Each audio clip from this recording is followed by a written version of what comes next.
Hello friends, welcome to my channel study blog with Shivendra. देखिए, आज मैं फिर से आप लोगों के लिए जेएलओ की वैकेंसी लेकर आया हूं। अब आप सोच रहे होंगे कि जेएलओ कितनी बार आ रही है।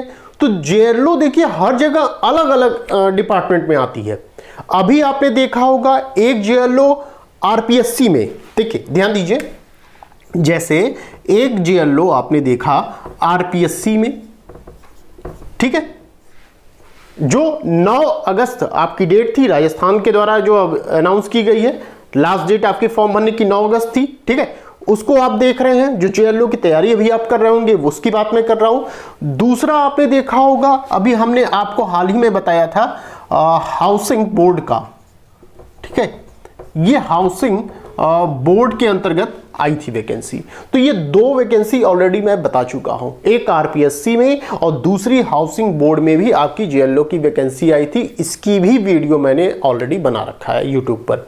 अब एक और वैकेंसी आई है। ये कहां आई है? ये आई है बिजली विभाग में, ठीक है। कहां आई है? बिजली विभाग में।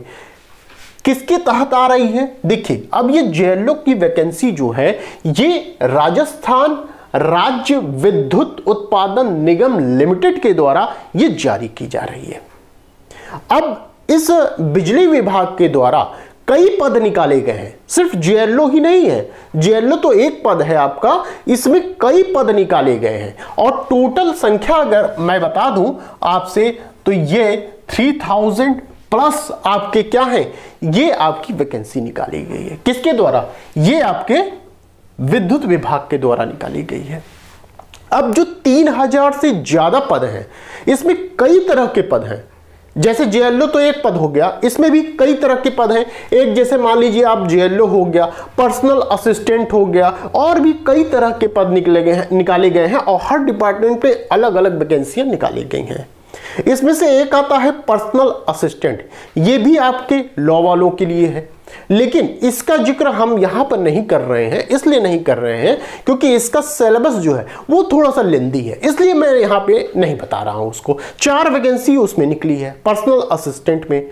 आज मैं सिर्फ आपको वैकेंसी के ही बारे में नहीं बता रहा हूं, बल्कि उसका सिलेबस भी बताऊंगा। आप लोग बहुत ज्यादा कमेंट करते हैं ये कि भैया सिलेबस क्या है, सिलेबस क्या है, नहीं बताते। तो आज मैं इसका सिलेबस भी बताऊंगा। और जो ये वैकेंसी आई है, इसका ये फुल नोटिफिकेशन नहीं आया है, एक शॉर्ट नोटिस जारी की गई है कि भाई इतनी वैकेंसी है।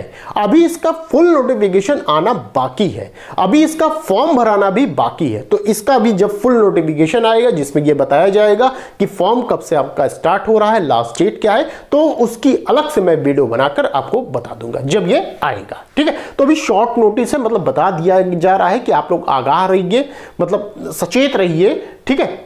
आप लोग सचेत रहिए पढ़ाई के प्रति, ठीक है। तो चलिए आइए देखते हैं।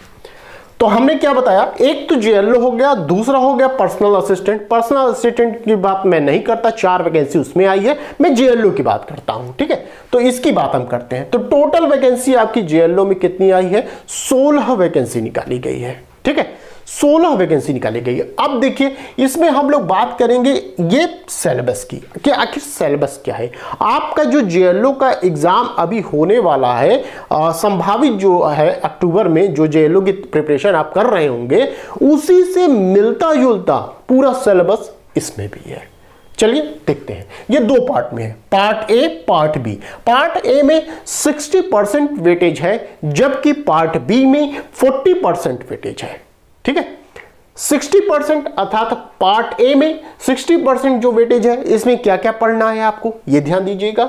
इसमें आपका पूछा जाएगा कॉन्स्टिट्यूशन रहेगा, सीपीसी रहेगा, सीआरपीसी रहेगा, एविडेंस रहेगा, इंटरप्रिटेशन रहेगा, प्लीडिंग एंड ड्राफ्टिंग रहेगा। ये सभी चीजें आप जेएलओ में भी पढ़ रहे हैं, यही पेपर सेम है, ठीक है, यही सब चीजें पढ़नी है। अब पार्ट बी देखिएगा, जो कि 40% वेटेज है, इसमें क्या पढ़ना है आपको? इसमें reasoning, math, GK, Hindi, English, ये इतनी चीजें आपको क्या पढ़नी है? पार्ट बी में पढ़नी है। अब यहां ध्यान दीजिएगा, ये जो हिंदी है, या ये जो इंग्लिश है, ये दोनों भी हम कहाँ पढ़ते हैं? ये जो जेएलओ की प्रिपरेशन आप कर रहे हैं उसमें भी पढ़ते हैं। लास्ट 4th पेपर जो है वो लैंग्वेज का पेपर है, उसमें भी हिंदी इंग्लिश है, तो सेम हिंदी इंग्लिश यहां भी है। इसमें एक्स्ट्रा क्या पढ़ना होगा आपको? ये रीजनिंग पढ़नी होगी, मैथ पढ़ना होगा और जीके, ये 3 चीजें यहां पर एक्स्ट्रा पढ़ना होगा, वो भी पार्ट बी के अंतर्गत। ठीक है, ये ध्यान रखिएगा। अच्छा, एक चीज और ध्यान रखिए कि इन दोनों में आपको क्वालिफाई होना जरूरी है। ठीक है, जैसे जेएलओ में आप प्रिपरेशन जिसकी कर रहे हैं, आप उसमें देखेंगे 4 पेपर हैं, चारों पेपर में कम से कम कितने मार्क्स लाने हैं? 40% लाना है चारों में। ठीक है, 40% आपका कंपलसरी है। ठीक इसी तरह यहां भी दोनों पेपर में क्या है कि क्वालिफाई आपको करना है। और इसके साथ साथ आप ये भी समझ लीजिए कि इसमें नेगेटिव मार्किंग का भी प्रावधान किया गया है। ठीक है, तो ये हमें पूरी चीजें आपको बतानी थी कि आप इसकी भी तैयारी कर सकते हैं। सेम वही चीज है जो जेएलओ की आप प्रिपरेशन कर रहे हैं, वही चीज आपको यहां पे काम देगा। अब इसका जब फुल नोटिफिकेशन आएगा तो मैं इसके लिए अलग से आपको वीडियो बना दूंगा कि कब फॉर्म भरना है, क्या लास्ट डेट है। ठीक है, ये सभी चीजें मैं आपको बता दूंगा। अब रही बात आपकी क्लास ज्वाइन करने की, तो यदि आप क्लास ज्वाइन करना चाहते हैं, राजस्थान जेएलओ, यूपी एपीओ या अन्य जुडिशरी की भी क्लासेस ज्वाइन करना चाहते हैं, तो आप बताए गए नंबर पर कॉल या व्हाट्सएप के जरिए क्लास को ज्वाइन कर सकते हैं। साथ ही साथ ये हमारा टेलीग्राम ग्रुप है शिवेंद्र लॉ स्टडी के नाम से, इसको भी आप ज्वाइन कर सकते हैं। तो यहां तक जो हमने बताया है आपको, जो एक नई न्यूज दिया, एक नई वैकेंसी के बारे में हमने बताया, तो यहां तक यदि पसंद आया हो तो प्लीज चैनल को सब्सक्राइब कर लीजिएगा, लाइक कर दीजिएगा, शेयर कर दीजिएगा। ठीक है, तो बस आज के लिए इतना ही, फिर मिलते हैं नेक्स्ट वीडियो में। Thank you.